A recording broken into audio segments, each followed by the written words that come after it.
Good afternoon, everybody. Welcome to the North Dallas Plano, sorry. Good afternoon. Welcome to Interviewing Wednesdays. Boy, I'm getting all confused here. Welcome to Interviewing Wednesdays. It's August 25th, 2021. We're very glad you're with us today. For those people on Zoom, if you have questions throughout the presentation, please just put your questions in the chat box. We'll get to all those questions at the very end of the presentation. For those people watching on Facebook, if you have a question, just put it in the comment field and we'll get those questions answered at the end of the presentation. Please note this event is being recorded and is currently live on Facebook.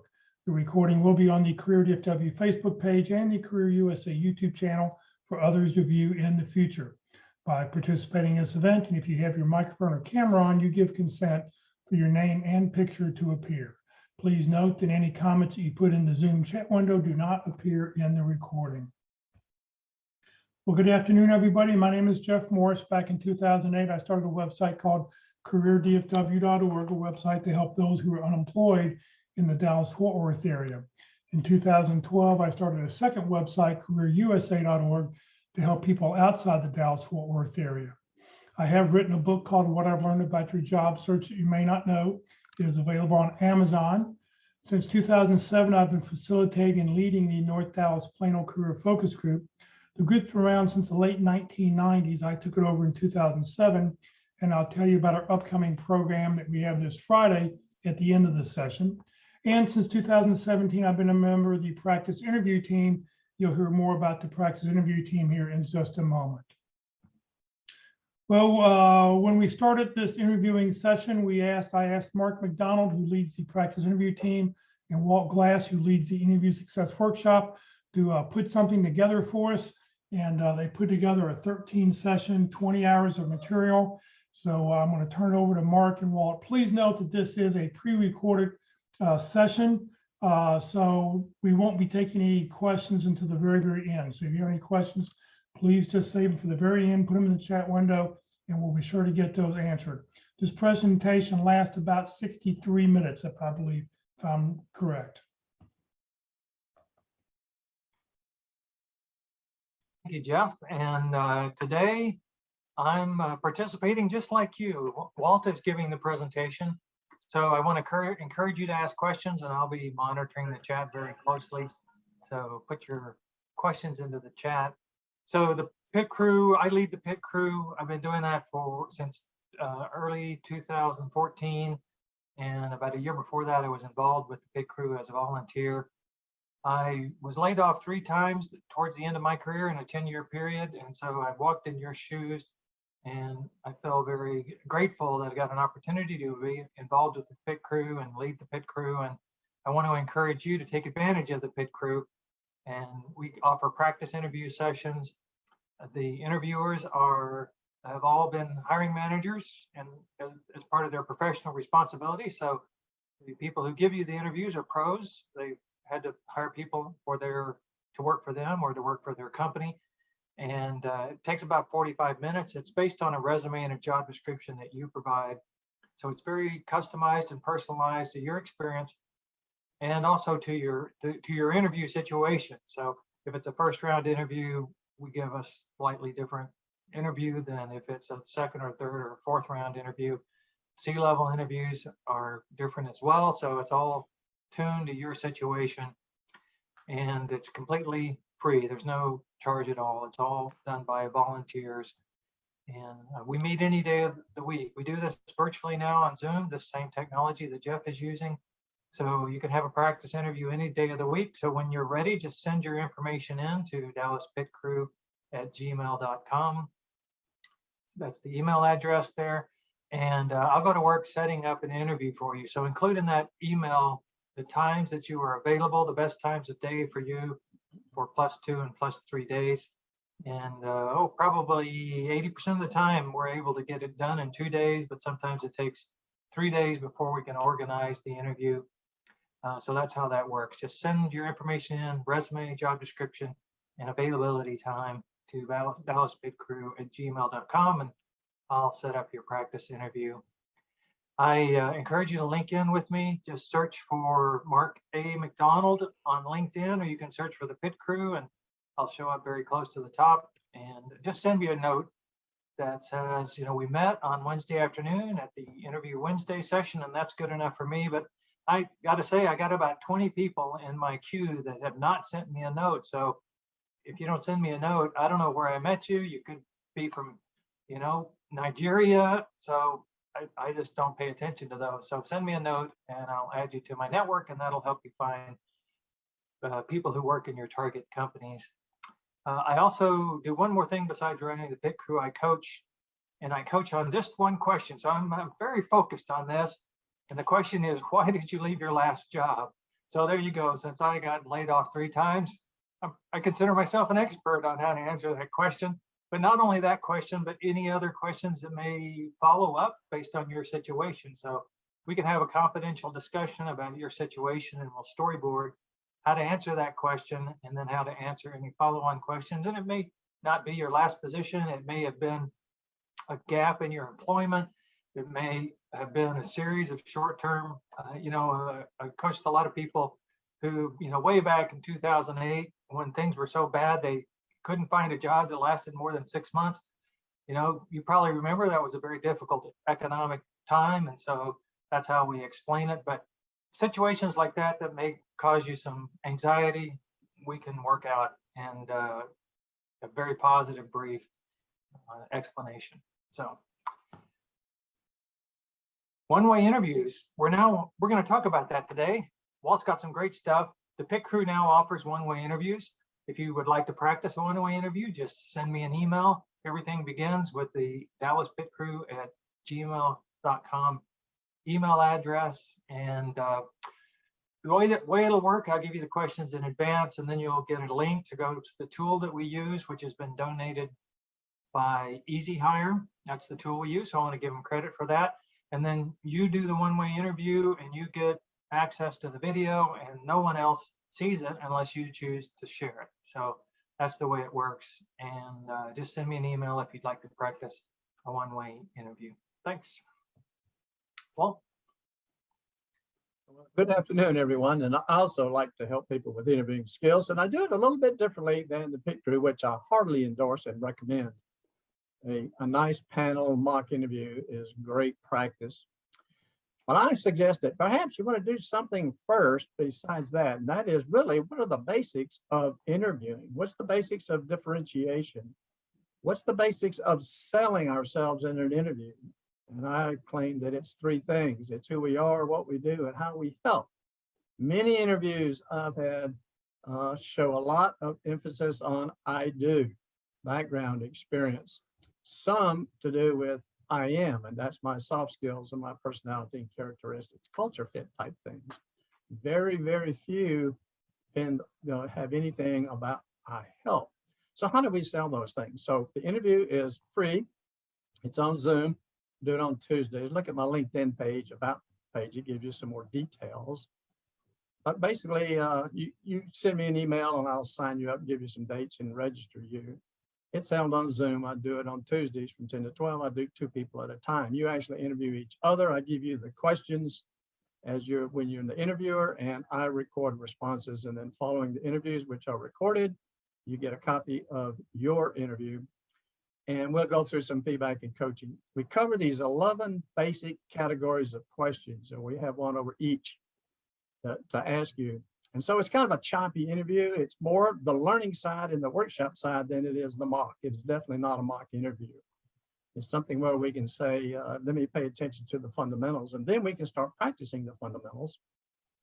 And by the way, I also offer through EasyHire, as Jeff and Mark have capabilities. And if you come the first time and you want to practice that on a one-way interview, then you can take those types of 11 questions and do it online through a one-way interview and practice it that way. So I offer the same thing. So everything Mark said about the way it's handled is the same way that it would be handled with me. So it gives you a chance to do that. So if you would like to sign up, just send me that email. I'd love to connect with you, but I'm like Mark.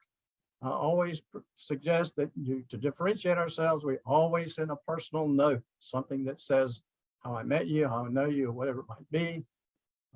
Always send a thank you note when people connect. If you want to follow up and have a conversation and build your relationship for networking, that's the path to go. So I'll be glad to connect with you, the same way. So I'm gonna give you a little information in the chat window about me. So call me up, send me an email, whatever, and I'll be glad to sign you up so that we can experience learning without squirming. Great, thank you very, very much. All right, well, today is session number 4, video interviewing. So gentlemen, take it away. Video interviewing today. So session number 4 out of 13. And if you're brand new today, Walt and I, we used to do this on face-to-face. When we met face-to-face, we'd have a little education session at the end of the meetings, and they were pretty ad hoc. So we talked about whatever the people who had come to the meeting wanted to ask about. You know, they would ask us questions and we'd provide answers.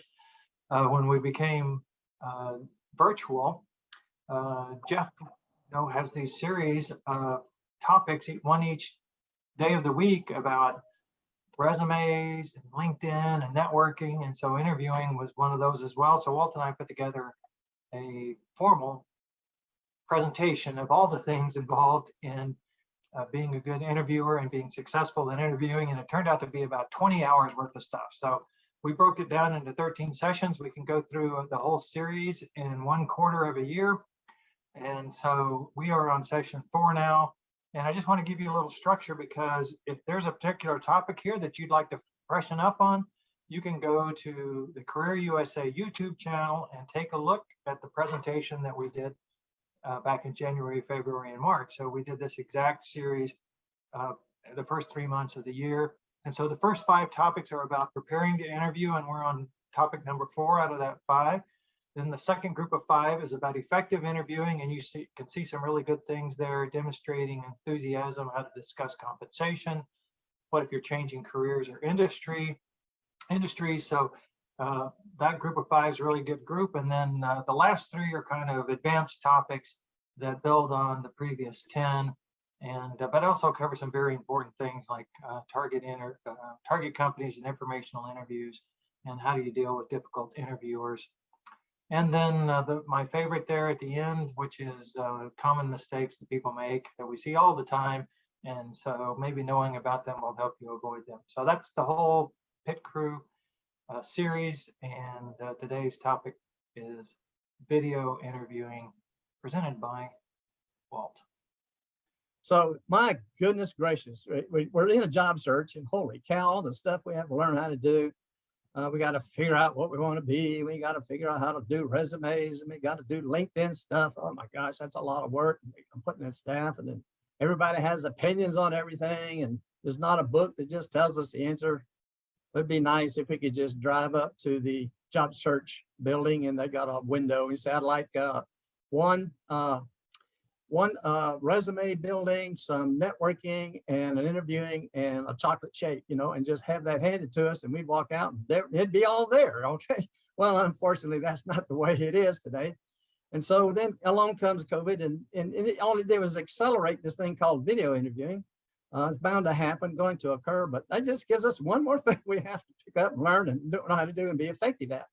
Because there's just, let's just face it, people will see things that will cause them not to select us. And some say the pessimistic way is the whole process is one of deselection rather than one of selection. Well, let's stay positive and say, okay, we want to be one amongst the selected. So how can we do that? So today I'm just going to focus on the video part. There'll be a little bit about interviewing, but really on the video part, so that we can be effective with using video. And that's quite important. There's a lot of things going on today. What's the challenges? What's the difference? And what are we faced with and challenged to do an effective video interview? Let's see if we can pick up a few tidbits that will help us really come across well in a video interview.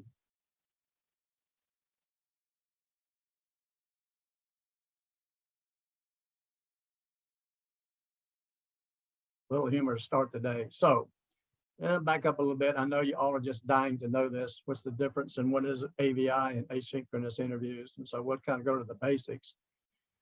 So technologically, there was back in 1992, Microsoft developed a file that would hold both video and audio streams, which is 2 different methodologies. It's kind of like your phone. You have voice on your phone and you have data on your phone. Lots of times you have voice problems, but when you do texting, it goes through pretty well. And that's because data is handled a lot easier than voice. So it's similar to that if you were trying to compare. So the asynchronous interviews, those one-way deals, which we just love, where they get to ask us questions and we just have to look into the camera and answer. So they record themselves and we record ourselves and they get to go back and look at us. And so those are the kind of things that are going on. So what's really happened? So COVID-19 has really pushed it forward. We were doomed to go to this way, if that's the way you want to look at video interviews. But as we all, everybody in the interviews, just many say, I like change and I love learning. I said, okay, well, here's change and we're going to love learning how to do this. So I'm glad you're in that mode. So let's look at what's going on. Now, HireVue, which is pretty popular. We'll talk a little bit about it later. But they had a 24% increase.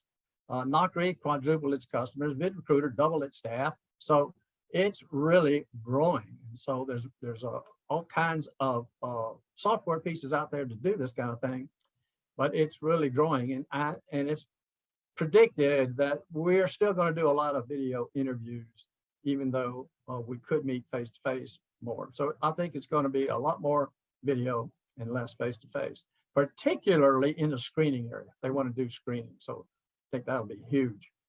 So what do employers see? Why do they like this thing? And they say, well, it's really efficient for us. So let's be an interviewer, let's be a company, let's be in their perspective, which is a good way to interview, is, okay, what is it? Well, interviews can be shorter. Oh, we have a tendency to talk too long.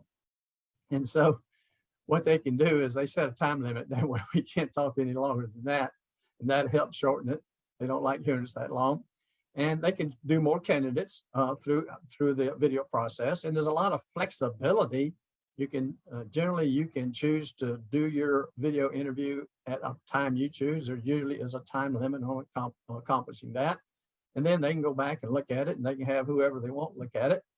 So they don't have to get together. And it's really hard today in the business world to get 3 people or 4 people together for a meeting. And so interviewing is one of the last items on the to-do list because we're too busy doing crisis management and crisis tasks because we didn't hire the person that would help us get out of that mess in the first place. So a lot of stuff's going on, and anything can delay an interview. Anything can delay the hiring process.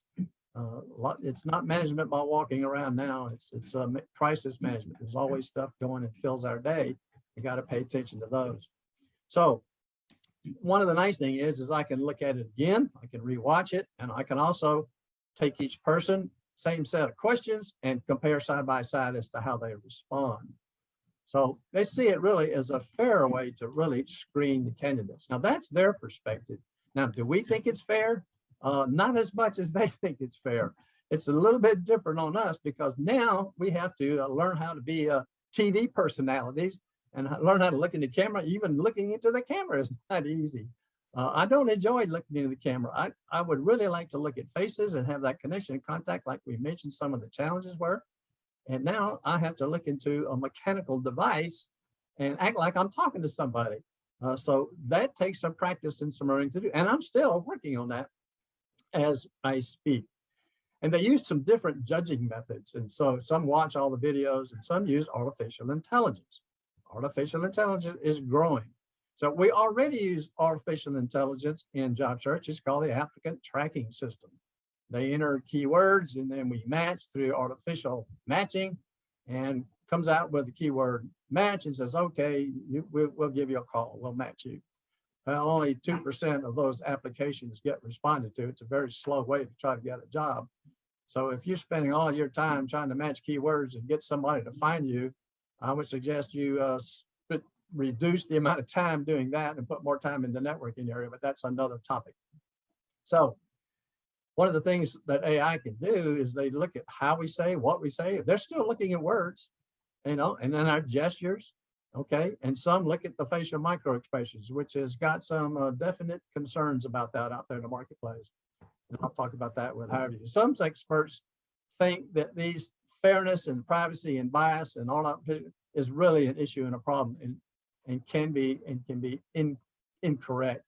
Of course, those who use it say, oh, it's wonderful, it does good things. We But they do the same thing. They look up and say, what's the basis? What are we looking for? Then they insert that into the system, and then they use that for the criteria to judge us. And so whatever they put in is biased as well as doing it any other way. But let's take a look at Amazon for a second. Would you believe they've got about 1,300,000 employees worldwide? And that doesn't count the thousands of seasonal and contract workers that they have. They hired 500,000 people in 2020. That's 1,300 a day. Right now, and I went out on their website, and as of the 20th, they have 53,096 open positions in 90 categories. And as an example for the categories, I hit the wrong button. Hang on a second. I'll get that back. Here's an example. So I know this is kind of hard to read, but that figure right there, and I can't even read it, says 14,228 open positions in software development alone. So here's a sample of their categories. So they've got a huge number of open positions. So there was some stuff out there on the web where Beth Galetti was interviewed, and she's the Senior VP of Human Resources, and said, well, for our corporate jobs, where we go through a full interview process, we had to pivot literally overnight to virtual interviews. You just can't hire that many people on face-to-face interviews anymore. You have to have some kind of help to go through that process and grow. So they conducted over 200,000 virtual interviews in the past year. So here's a large company with a lot of growth experiencing this. And so of course they're going to turn to something like this to try to help them screen out candidates and select people.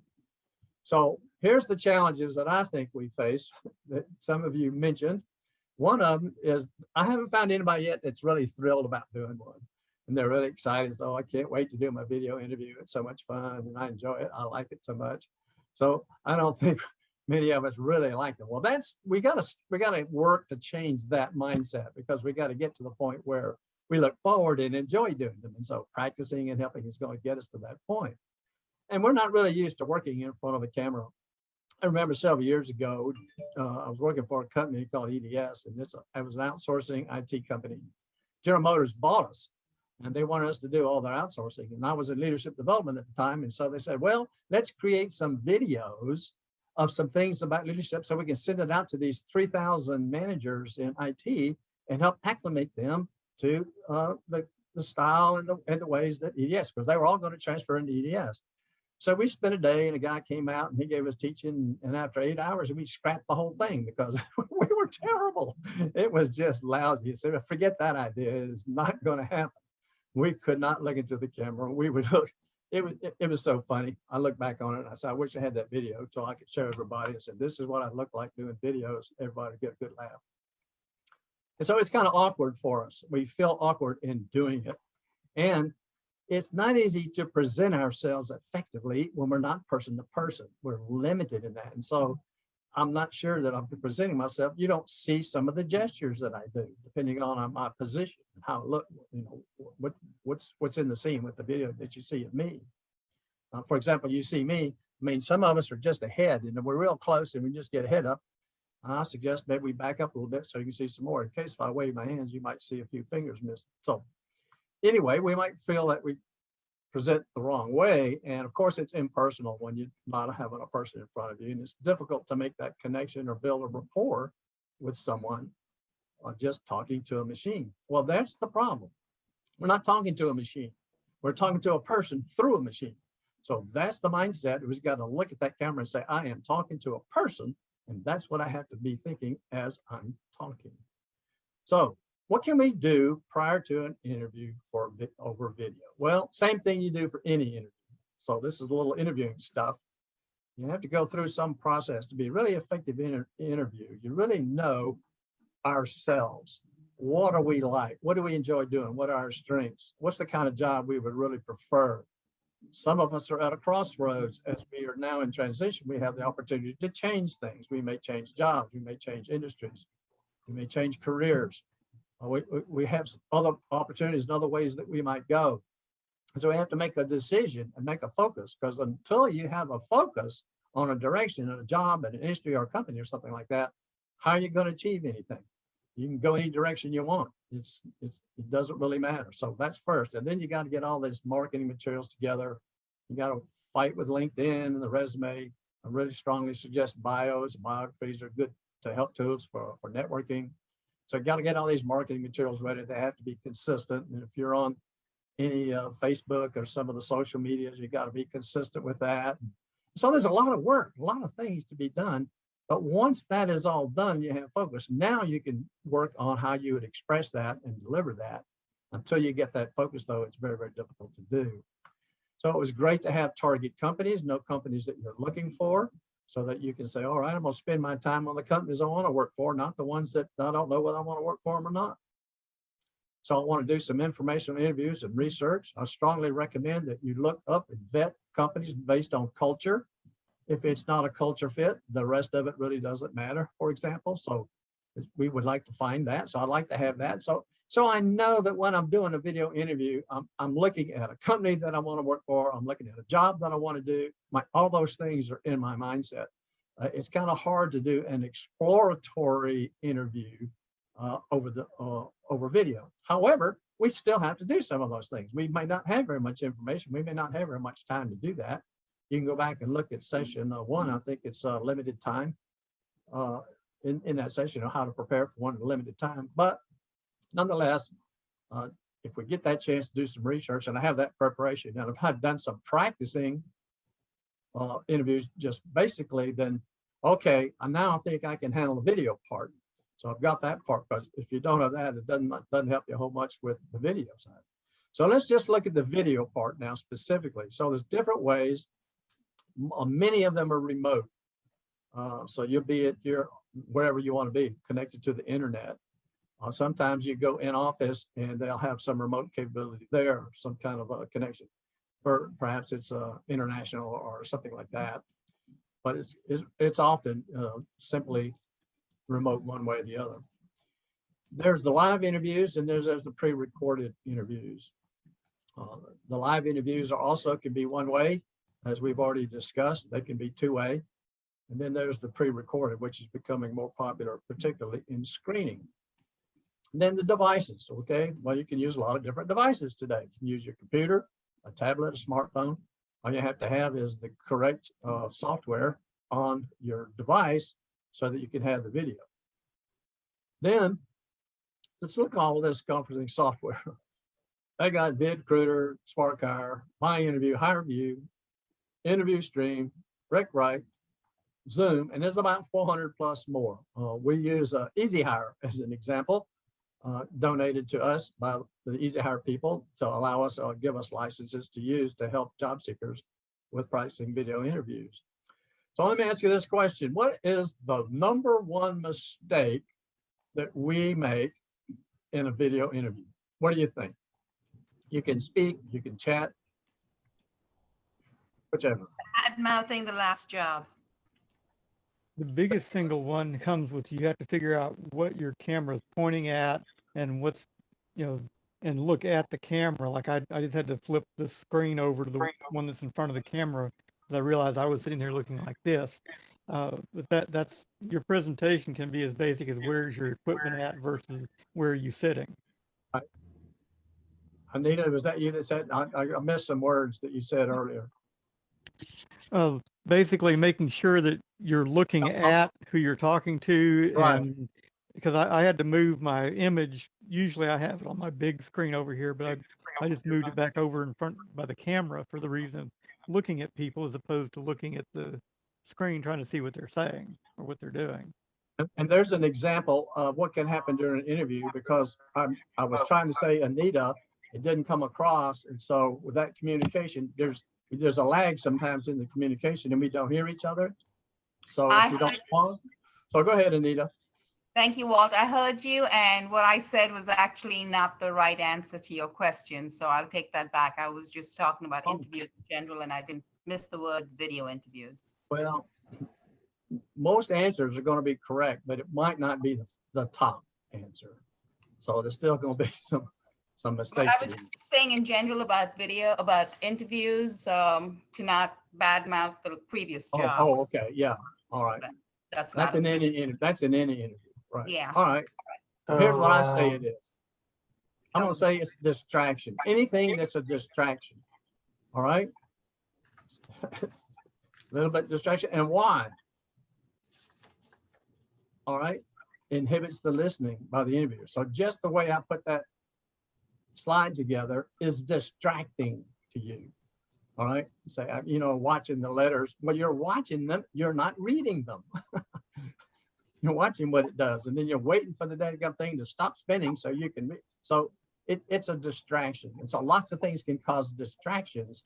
And so that's one of the things we want to really pay attention to.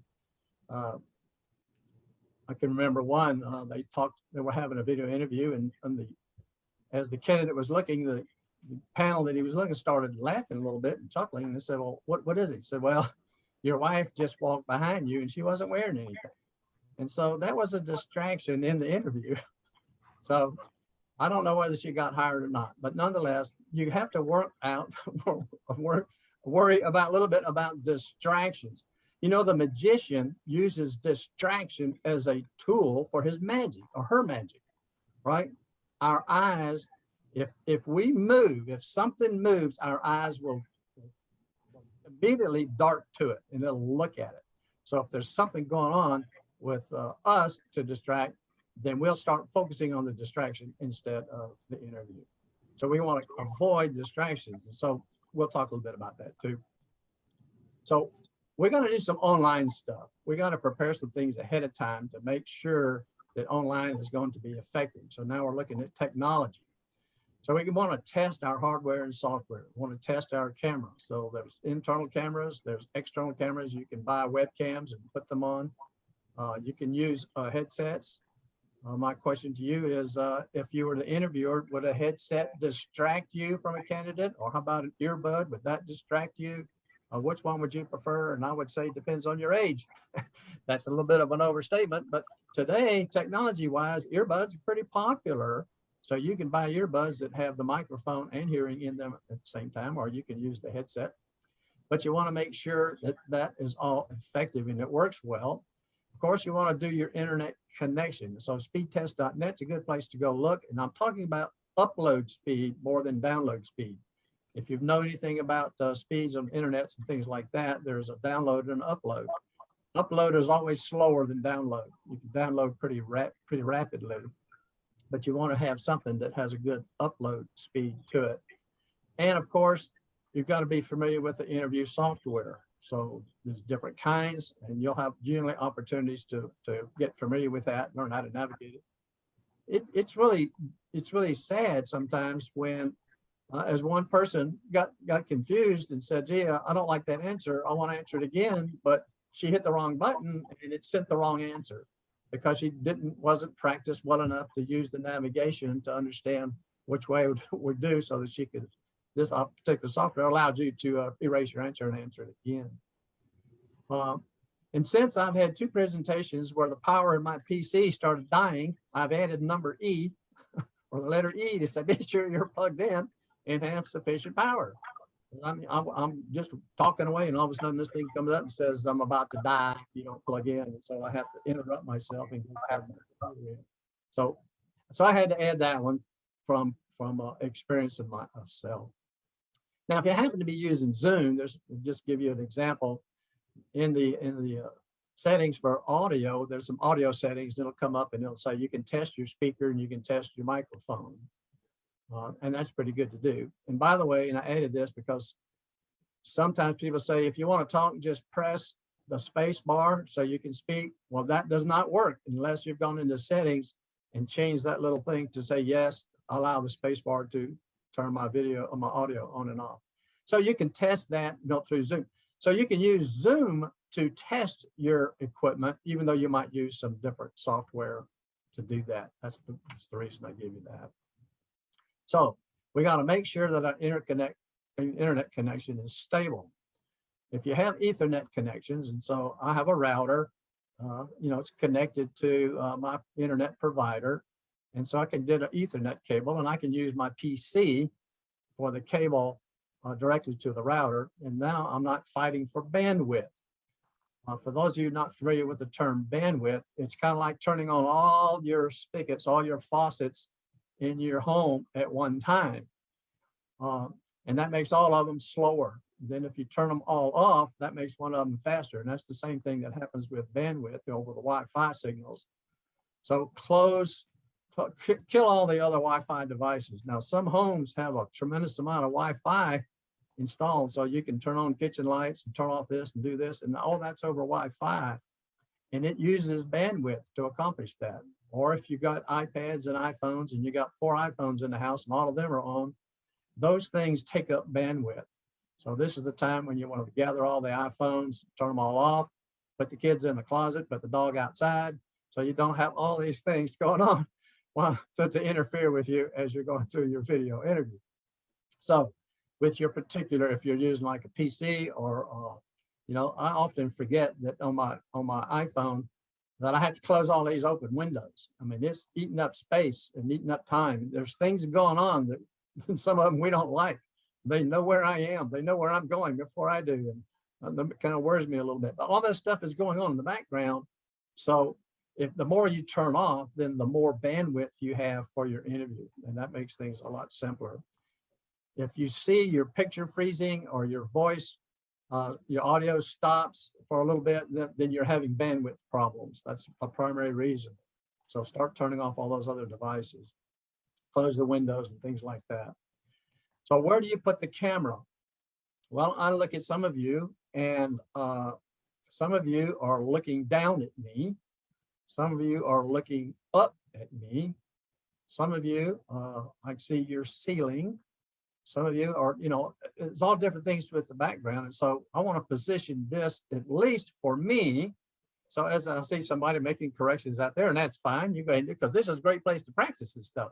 So I like to have an eye level so that I'm not looking down. I can be looking slightly up or something like that. Now in Zoom, I can do a little side-by-side mode, and I can put somebody's picture right below my camera, which I often do. And then if I'm looking at that person, it's not, you can't tell the difference between me looking at the camera and that person. Then I get to talk to somebody. I'll pick out a person, and that's who I'm talking to. So that's a little tip that helps me do that. But always keep it steady, have support. So if you're using your phone or iPad or something like that, you don't want things shaking. That's just another distraction. Now here's the tough part: the quiet, private, well-lit place, free from possible interruptions and distractions. All right. So there's an easy sentence to say. Now I live in an apartment. It's almost impossible for me to find a good background for that. And I'll do a little thing with you on backgrounds. But we do need a quiet, private place. All right. Quiet. We don't want noise. We don't anything else going on. People walking around in the background, dogs barking, cats in our lap, have cats walk across the keyboard. All those kind of things, we want to make sure none of those things can happen, because it's just a distraction. Dress professionally, look like they do, or a little bit better. That's the common thing that you would do in a face-to-face. Well, I want to do the same thing on a video. And find out from the culture what really is appropriate to wear. I mean, if you're going to interview with Amazon, I don't think I would interview in a suit. All right, that culture is not a suit culture. If I'm interviewing with a bank, I might be wearing a suit. So find out what they wear. And also, if there's some things that kind of do messy things with video, some of these finer patterns, they start waving and making lines of darkness and all kinds of things going. So use some soft, solid colors and try to avoid patterns. So a nice soft color, a pastel color is not bad, or even a solid color is okay. Now, some of you wear glasses, and as you look at your screen, there is a glare that reflects on your screen. Now, you can tilt your screen a little bit to maybe help avoid that, or you can use a little bit different lighting. You can try to reduce it using dimming, something. But the glare on glasses where, you know, I can hardly see anything, and now I can't even see your eyes. So that also can be a distraction. So you have to work a little bit with your glasses to say, okay, how can I really present myself so that people are looking at me? So I'm happen to be, I'm looking at Nita. I see a slight glare on your glasses, okay? And for our bass fishermen, you look fine. I don't see any glare on your glasses at all. And practice. I can't emphasize enough about practicing. So we practice interviews, and Mark and I, we push practice pretty hard to say, every practice you get better. I like Mark's phrase, practice early, practice often, don't wait. I'm surprised by the number of people who wait until the last minute to say, now I need some help.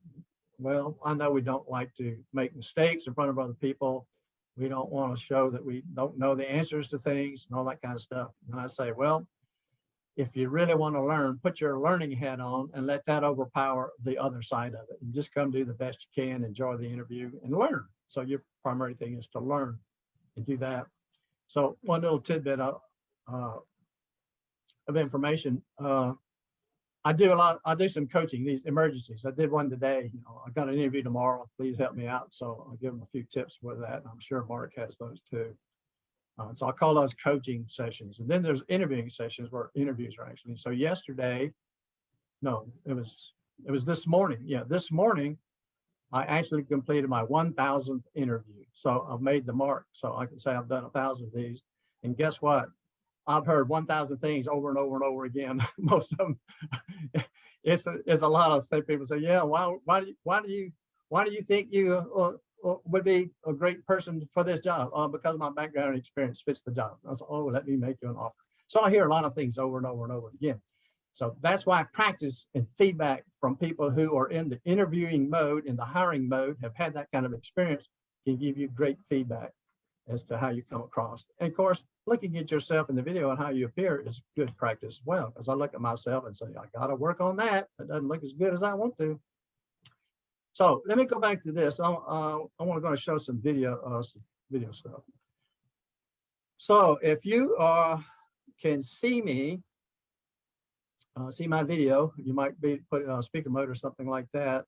I'm going to ask you to take a look at, let's see here. What do you think about that one? How about that one? Or that one? Or that one? If I was a professor in a college, that might be a pretty good one. How about that one? Let me put my astronaut helmet on, and I'm interviewing for an astronaut. I think having the stars in the background would be pretty good. Okay. How about this one? Somebody tell me what's wrong with this. Not Jeff. The video is distracting. The palm tree is wet. Because I'm thinking about being at the beach. Right? Too So, much movement. The movement, all right? And you know what the most often movement I see in video? Ceiling fans. I see fan blades rotating in the background, okay? Very, very, very distracting on the motion. So let me do a little, let me stop that, and let me get me back to my regular background. That picture looks a little stiff. Yeah, that's my artificial smile, not my natural smile. All right, so let's do a little poll. And so I picked out 4 backgrounds, and so one of them has Golden Gate, one of them has a lattice in the background, one is a home view, and one has the trees. And so you're an interviewer and you're interviewing me. Which one do you think is the better picture? And then there's E. Now, I politely said none of the above. I could have said, you need to continue working on it, Walt. So take a look at those and say, which one do I think would be a better representation of me to a hiring or into the interviewer's frame of mind?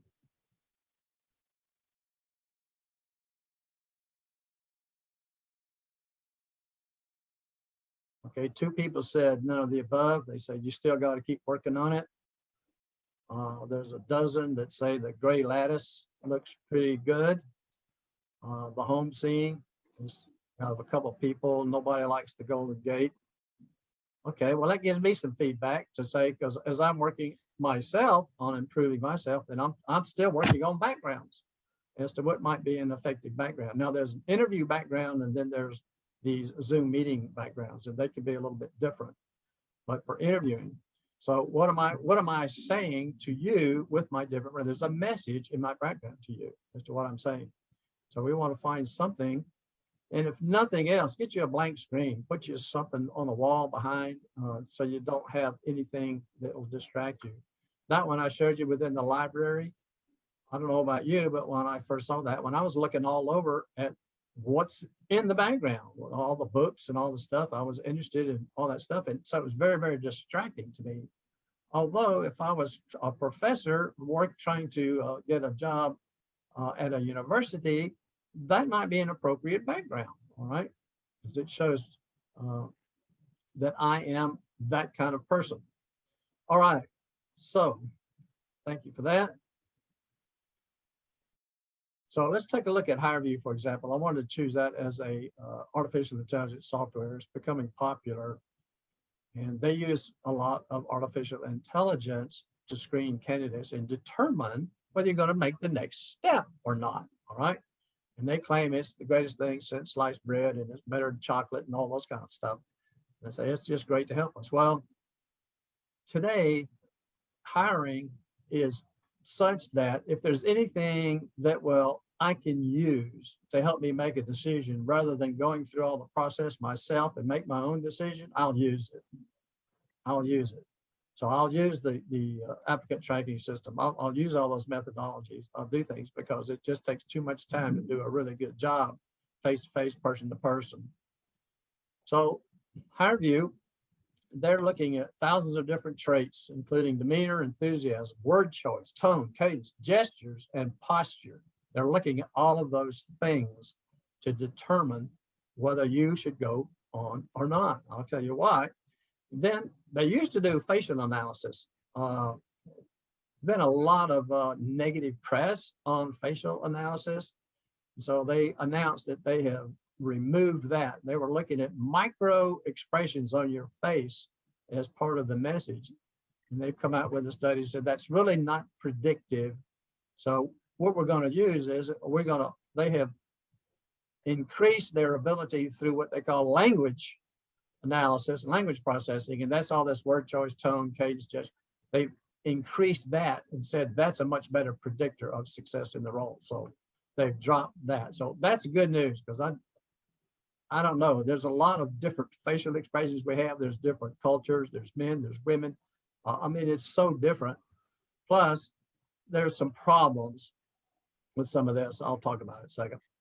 So they look at the competencies and attributes and behaviors of the firm's best employees. That goes into the database, all right? And then they want to hire people like them, all right? So that builds the profile and given job description. Different parameters are set for each industry and company. But behavior is only included if it's shown to be statistically linked to job performance for that role. So I don't know all the background and research and things they've done to say, here's an algorithm that shows this type of behavior that says that matches the performance for this particular job. And you'll either end up in the top third, middle, or bottom third in this particular system. But system bias can exist if the data bias contains bias. Well, that's what they say. That's what other people say about AI systems. But I would say that system bias does exist. One company ditched HireVue because it started saying that only men were passing to the next step. And I said, well, whatever we put in there is wrong because it's not selecting the people, the candidates we want. So they just ditched the whole thing. So some people use it, rave about it. Some people say, no, I'm not using it. And firms likely lean on it more than they like to admit. So how to take a HireVue interview? Well, this is what they say. Doing your preparation, make sure you're dressed, all right? Make sure you're looking to the camera. Be aware of your lighting, position, and background, all right? That's a lot of words. I mean, a few words that says a lot of things. For lighting, I've got two lamps on each side of me, up a little high, and you can see two shadows on my face. If I put the hands in the light, and so I've got no shadows on my face, and I'm lit up. All right. The picture in the background is actually it is a picture. It is my apartment. But I use that and say, okay, let me try this one out for a while. So you want to log in early because it's going to test system. Make sure you have a microphone, make sure you have speakers and all the system requirements. Then it checks, after checking those things out, it lets you practice. And they themselves say, we can't emphasize the importance of using the practice questions. They want you to get familiar and feel comfortable and at ease going through the practice. And you can practice a lot. You can keep practicing going through it. They want you to. The reason they want you to practice is because it helps them. It's kind of like I was talking to the head nurse at Texas Health Resources. They use behavioral interviewing, star story questions, if you've heard of them. Tell me about a time when you give me an example of. And they were sending out little leaflets or documents with their hiring information to say, we're going to ask you questions like this and answer them in this format. Give me the situation, the task, action, the result in that format. So why do you do that? So it's because we're so tired of people not being able to answer our questions. They don't know how to answer them. So we're going to try to teach them to do that. Same thing here. We want to teach you to use the system to practice and get comfortable and get familiar with it so that you're going to come across a little better. They are tired of seeing first timers not being able to function very well. That's not helping them choose people. So practice. And while you're practicing, you can look at your settings and make sure you're lighting your background, your sound and video, all copacetic. Then you can play your practice recording and practice as you get comfortable. Then they give you like 30 seconds for a question and up to 3 minutes to answer, and then click and you're done, and away it goes. So what should we do during the video interview? One of the things that I suggest in a real interview when you go face to face is that you have a questions list prepared and you put it out on the table for them to see that you have a prepared questions list. The idea is that interviewers see that you're prepared, you've done some research, you know what you want to ask, you want to do, and that's a positive thing. So when I'm online, I say, I'd like to show you that, hey, I have some question list here that I want to show you that I have to ask you, and this is what it looks like. Oh, you don't have any questions, huh? And so the document is not going to come out when there's a background. So, yep. All right, what should we do during the video interview? Log in early. Always be a little bit early. I would suggest that you log in anytime you're on a Zoom meeting. Log in a little bit early. Use your Zoom meetings today, like you're attending today, to practice your background, practice your equipment. All the things we can do now is this is something. I mean, I see a lot of people that just stop their video.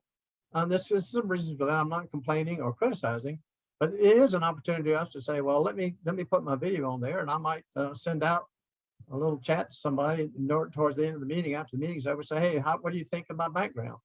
And see, maybe ask a few people to give that some information to you, see what it's like. Always be on time.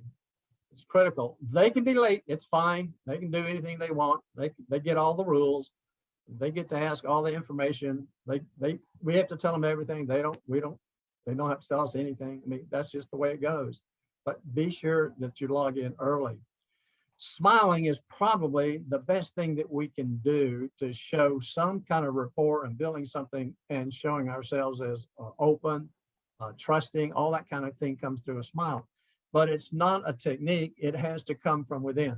So if you've heard my discussion about that and Jeff showing his smiley faces, yeah, you can put that around your camera and mount that up there so it reminds you to smile.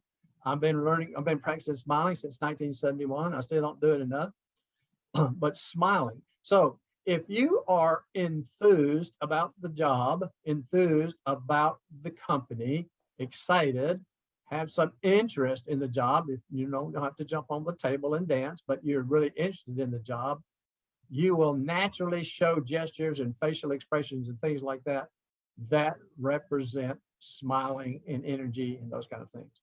So it comes from within. So it's your mindset.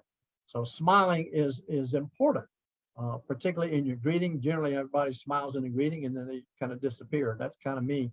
I'll smile. Oh yeah, I got to smile. So remembering to smile. So you practice smiling. All right, practice smiling. So here's a hard one. It's simple, but it's a hard one. That's really to look into the camera when you're speaking. Now, if I want to look over here and I can see Jeff and I can see Richard and I can see Mark and I'm looking there, so I'm talking to Jeff, this is what it looks like, all right? Well, I'm not making eye contact with you. So I got to go back to that camera and look right straight into that camera's eye. And so when I'm talking, I'm looking at the camera. Now, when they're talking, I get to look at them, all right? So I can take my eyes off. Also, you don't have to have 100% continual eye contact or looking into the camera. You're allowed to think. Sometimes we don't practice that. We don't practice the pause, but we're allowed to think. And thinking kind of takes our mind off of looking at people. And almost naturally, our body will, once we start thinking about something, we will look away. And we'll not focus on anything because we're thinking. Sometimes our eyes will wander because we're trying to put together. That's a natural body reaction that you're not going to be able to stop, nor should we. But don't talk if you're thinking, right? Wait until you finish thinking before you start speaking. But you can look at them and get some idea and reaction with them. So the general rule is when speaking, looking at the camera, when talking, when they're talking, you can look at them. Keep your good posture, all right? It says lean in slightly. Well, lean in slightly is a result of how you speak. It's not, again, a technique. I almost want to remove that from the slide because then I want everybody to lean in slightly. Well, did you get something out of that? Did that give you a thrill? Because I leaned in? No, didn't really do anything, right? But when you're truly interested and you want to talk to somebody, you will kind of, you'll just kind of do this because that's what you're talking about. You're getting a little bit closer. All right. Always be authentic. That doesn't matter what kind of interview it is. Always be authentic and display genuine energy and interest. Nodding is going to help. All right. I was talking with person has her grandchild just graduated from the 3rd grade and they stopped wearing masks. And teachers didn't recognize who they were. And so that's kind of sad. I'm laughing at it, but it's really kind of sad. And so here, if we nod once in a while and give them some visual cues that we're hearing what they're saying, we like what they're saying, that's a good one. I even say gestures, and I sometimes try to put my hands out. I like to put myself away from a little bit away from it and not put myself real close so that I'm looking like this. I give myself a little bit more of a body posture for you to look at. All right, that might help. Deliver a statement of enthusiasm. That doesn't matter whether it's video or not, but in the beginning, showing your enthusiasm for the job or interest in the job is really key. So that opening statement, Jeff and Mark and I were able to look at some sample videos from Easy Hire and listen to a few people answering them. Jeff, I'll let you tell your own story of what you thought about listening to those answers. Well, they were horrible. They were unwatchable. After about 10 seconds, you went, okay, next, because it was just like, it wasn't worth, I mean, the clothes, the angle, the camera, their background. You got to give people a reason to want to listen to you. And if you have any kind of distraction in the background, that's not going to happen. Yeah. So if you put yourself in the seat of the interviewer, I can remember one of the workshops that I did, and I videoed people in the workshops before we were doing face-to-face. And a guy came into the pit crew, it happened to be a pit crew meeting, and he said, well, I took Walt's workshop and I looked at the video and I wouldn't hire that guy for anything. No way. You didn't like what? So we need to know and practice and see how we appear to others so that we can fix that, all right, and correct that. And it comes from your mindset. The more comfortable you are, the more prepared you are, the more comfortable you can be, and then you can start engaging and talking and doing that. But if you're just praying you can answer questions, your mindset is not going to be one of less. It just shows anxiety, it shows concern and stress and all that sort of thing. So deliver that statement. Be a different person than most people when you greet them, and pause before speaking. Why? Because you want to form a nice, clear, concise response. Interviewers would rather you stop and think and deliver a nice, clear, concise response than you just start talking, trying to figure out what the answer is. But online, it also helps because we experienced that earlier, where we were talking over each other and the right message didn't get across. So we want to pause to make sure that the technology is allowed to communicate effectively over the internet. So we might cut out words. Avoid touching our face. This is a pretty popular thing to do. It's one that we don't realize that we're doing. But if I touch my face, if I do something, it's very, very noticeable and it's very, very distracting. So I can remember there's been times when the end of my nose was itching fiercely. And I just wanted to scratch it. So I scratched it and then I came back and said, okay, we'll continue. Well, that doesn't work either. But be cognizant. And that's what video practicing will help you do. You can see you doing some things that you don't really want to do. So in summary and finally, we are not talking to a machine. That's our mindset. Well, I'm talking to a camera. I'm thinking the wrong thing. I'm talking to a person. So as we go through this, we have to imagine that we are talking to a person and speak and do it that way. Now, if you've got that kind of mindset, you're way ahead of the rest of the crew because you will be looking at that camera. You'll be interested in saying, you'll be talking with your genuine, authentic way. You are doing some gestures. You'll be smiling when you talk. So even if it's one way or whatever it is, you want to come across so that when they look at it, it's going to be so different than what other people do that you're way ahead of the game. All right. Other questions? Can you take a drink while on a video interview in case your mouth is dry? Sure. I mean, a lot of places are going to offer you a cup of water or a bottle Well, of water. what you might want to say is, give me a break a second. My mouth's getting dry. Let me take a little sip and, and announce that and say it and do it and kind of get permission to do it. They often will let you do it inside of a regular interview. You can do it here, but it can be distracting. So the way to avoid the distraction, it says, my mouth's kind of dry. Give me a second to take a sip. Then you get permission to do that. You take your sip, then you go on. Yeah, this Charles, a good idea. Yeah, Kathy said I had an interviewer look to the side the entire time of the video. Would it have been rude to ask if they were looking at my resume or me? Well, I'm looking to the side because my second monitor is where my chat is right now. So I wouldn't assume just because they're looking to the side, they could be looking at you on their second monitor because their camera was over here, but their monitor's over here. I mean, I could go move my camera so it's facing over here, but it's just how that setup is. So you never know what they're looking at when they're off to the side. It's very difficult. I put that in the category of correcting the interviewer. There is a time to correct the interviewer, and that's after you're hired. In the meantime, you're on their agenda, you're doing it their way. And so if it bothers you that they're not looking at you, then you should be looking at the camera anyway. You shouldn't be noticing that they're looking the other way. But anyway, yeah, just let it go. Just let it go and adapt to it. Say, okay, I'll look into the camera, I'll do my best. A couple of things about the size of your head. So this what I've got set up here is, I'm not an expert on this, but this is what I've been told is you want a little space up here at the top. Okay, and that's about the right size. So, Jeff's got his, he's a little farther out, but little space at the top of the head. You don't want your head cut off, you don't need too much space. So that's what I've heard. The other thing I want to just mention, and Walt said it, but let me reinforce it. Audio problems are aggravating. I gotta say, it's more than distracting. It's aggravating when you're the interviewer.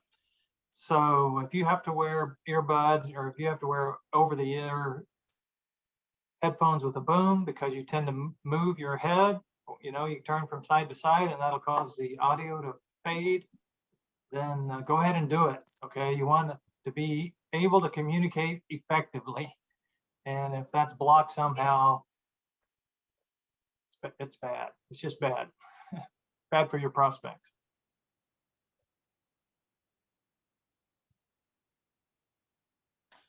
All right, well, that was our pre-recorded session that happened before. Now, there were a few questions in the chat window. Let me go back and look at a couple of them.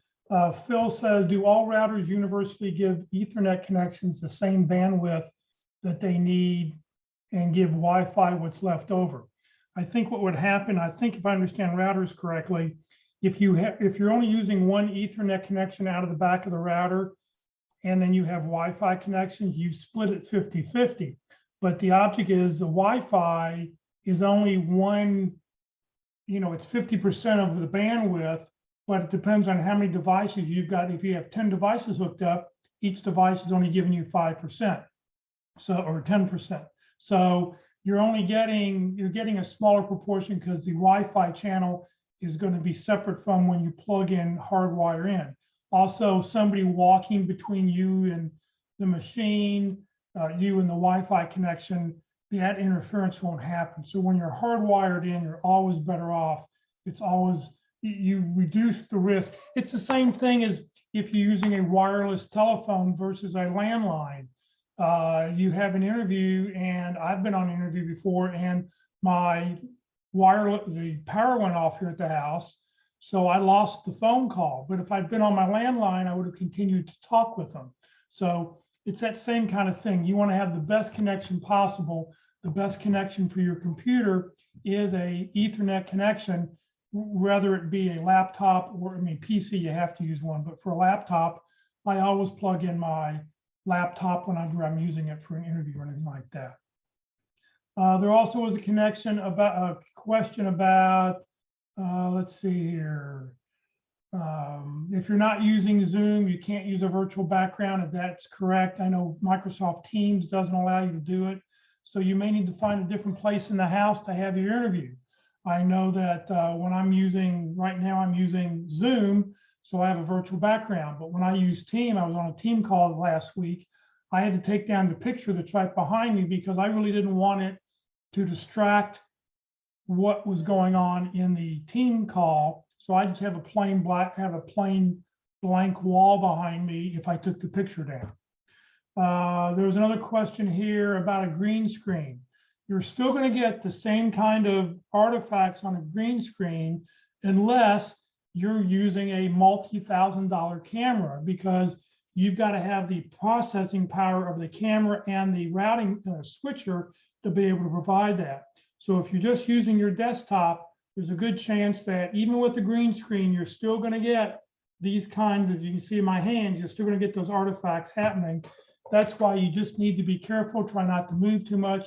If you do bring your hands up, bring them up in front of you. You can see here, no issues with my hand, but bring them up here where it's got to try to figure it out. That causes a processing issue. So green screens will only help if you're in a professional TV studio. It's still a good idea. What it does is it eliminates some of the processing power your computer has to have. Let's see here, any other questions? I did post two things in the chat window. If you'd like to do a one-way interview, there's a link there. It'll provide you with EasyHire. It's the service that's been provided to us. We can offer you a free one-way interview. Only you will see it. So if you're interested in doing it, when it's done, I'll send you the link so you can go back and watch it. It's enlightening. If you haven't done it, practice. As Mark says, practice early, practice often.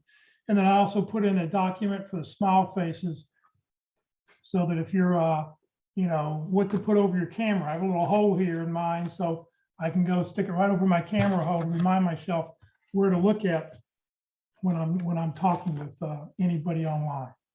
Any other questions anybody has? Thanks for addressing those. I do have one question about Zoom. I'm no expert on it, and I don't keep it installed on my own laptop. I click the link that's sent out. So it probably works differently here with less control on my own laptop than if I had it installed. I don't know. I think you still have a lot of the same control because the web browser, I don't know. You'd have to go click down at the very bottom where by the stop video or the mute button and that little up arrow and just see what kind of options you have. But Where I was going with the question, Walt mentioned a little while ago something that provoked a question. He was talking about having a picture of somebody up at the top center near the camera, so you're looking at a person. One thing I haven't yet explored enough around to find if it even exists is when we're on a Zoom call, are we able to pick one person in there and get their picture to stay at the top center, right near the camera hole? you can't do that, but what I would recommend if you're trying to do that is in the upper right-hand corner, you can click on view and then click on speaker. Right. And the other thing then is I always click on exit full screen so that I can shrink my picture down so that I can then place that speaker view underneath the camera so that I'm looking at just the person right by the camera so that I'm not, you don't see yourself, and it makes things work a little bit better. There is a feature, I think, if you look at any person's profile, anybody who's online right now, you can click on if you hover over their picture, there should be 3 little dots that pop up. And one of the options I think is called pin, P-I-N. And if you do that, that picture will stay on your screen. However you've done it, full screen or whatever, it'll be big until you unpin that person. So that's the other option. Okay, thanks. Hi, Jeff, this is Kelly. And Hey, Kelly. thank you for sharing about the 3 little dots and pinning. I did not know that. So I always learn something when I tune in to your program. But if I could share a tip with Phil that someone shared with me, and Phil, you might want to just try this. And again, it works best if you are in a Zoom meeting with someone, say, one other person or 2 people. And what they had me do, their tip was instead of full screen with your Zoom, you can kind of adjust the size. So if you think of if you have a window open on your computer and you can hover your cursor over the edge and kind of click on it and expand it or make it smaller, their tip was instead of full size, bring it in. So say, for example, you and I were in a Zoom meeting, just the 2 of us, instead of full screen and we're side by side, I could start bringing in the edge of that window. It would put us one on top of the other, if that makes sense. And then that way I can make it so you are truly on top and closer to the webcam that I'm looking into. So I hope that translated to you, but when it is a smaller group setting, if you just try to bring in the sides of your screen, it'll kind of reduce and it does reduce the window that the person's in, but it is a way to kind of get them towards the top, so to speak, to rearrange it. So just kind of play with that of resizing your window. I appreciate your mentioning it. Yeah, I think I know what you're talking about. I've seen the 2 little lines that you can use to slide left half or right half larger. I think you have to get to that spot before we can do what you suggested. Is that right? Well, it's more like if you It's just shrinking down a window. So yes. I mean, you just, that little double window in the upper right-hand corner, you click on it, you shrink the screen down, and then you can pull the window just so that it's right by the camera. So you're not looking at the rest of the screen, and that way the person's there. The other thing to do too is if you're on gallery view, if everybody in the upper right-hand corner, you click on view, you click on gallery, you then, if you notice your cursor should turn to a little hand. And what you can do is you can drag those pictures around and you can put the speaker or whoever's talking right underneath the camera. That way. That's cool. I didn't know that. Yeah, because especially if it's just 2 of you, sometimes the person you're talking with is on the left-hand side, you're on the right-hand side, and you'd like to flip-flop them. You can just pull and drag it however you want. And then if you'd like, you can always go and you can release. There's also a way to release that so that it goes back to normal. That's a good idea. Thank you. And thanks for offering that, Kelly. Any other questions anybody has? All right. Well, let me just tell you about upcoming programming we have going on. Career DFW and Career USA, we're putting on training 4 days a week. So please join us. Tomorrow is the fourth Thursday of the month. So we'll talk about networking. Our speaker is Ford Myers. He's going to talk about networking, the core of your search. Just a little bit about it. We're going to take a look at your friends, family members, and even your dry cleaner in a whole new light after this webinar. One of the keys to managing your career effectively is to build and maintain a strong and varied networker. So you'll learn how to cultivate this often overlooked and underdeveloped resource into a positive dynamic tool, creating long-term career success. So Ford's an award-winning career coach. He's president of Career Potential. He's the author of a bestseller, Get the Job You Want, Even When No One's Hiring. So Ford will be with us tomorrow morning or tomorrow afternoon at 1 o'clock. Oops, let's see here. Friday morning at the North Dallas Plano Career Focus Group meeting, PJ Dunn will be with us to talk about how to translate the art of transitioning.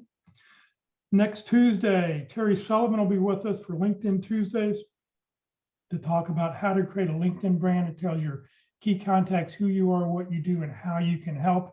Please note that the event is not being recorded, so if you want to see it, you do need to watch it live. Next Wednesday for interviewing will be on session number 5, analyzing the job description. So this is the end of the first 5 sessions are all about preparing for the interview. So how to take a deep dive into the job description to make sure that you're to sort of figure out what it is they're looking for and what they want. So you can join us next Wednesday for that. And then next Thursday, we're back. It'll be the first Thursday of the month. So we'll be talking about resumes. Tony Bashira from Babbitt & Associates will be with us to talk about the top 10 big mistakes of resume writing. So this session has been recorded. It will be on the Career FW Facebook page and the Career USA YouTube channel. On the Career USA YouTube channel, click on playlist where you see that red arrow, and then down below, don't click on the video, but click down below where it says view full playlist, and then up will come a list of all the different topics that have been talked about in that playlist. And if the newest one's not on top, click that little sort button and you'll be able to get the newest topic on top. If you're not receiving emails about our workshop, if you're not getting a daily email from us, please join the Career USA mailing list. You can send an email to Career USA, the +subscribe at groups.io. Please note, Career FW, we're a 501c3 nonprofit organization. Career FW, we have no full or part-time employees. I'm a volunteer. What I've done over the last 13 years has strictly been to help you, the job seeker, find your next great opportunity. Career FW survives on donations. It pays for Zoom. It pays for the web names, the web hostings. Please consider making a donation when you get your next job. So thank you for joining us today. We'll see you hopefully later in the week. Thanks. Be well, everybody.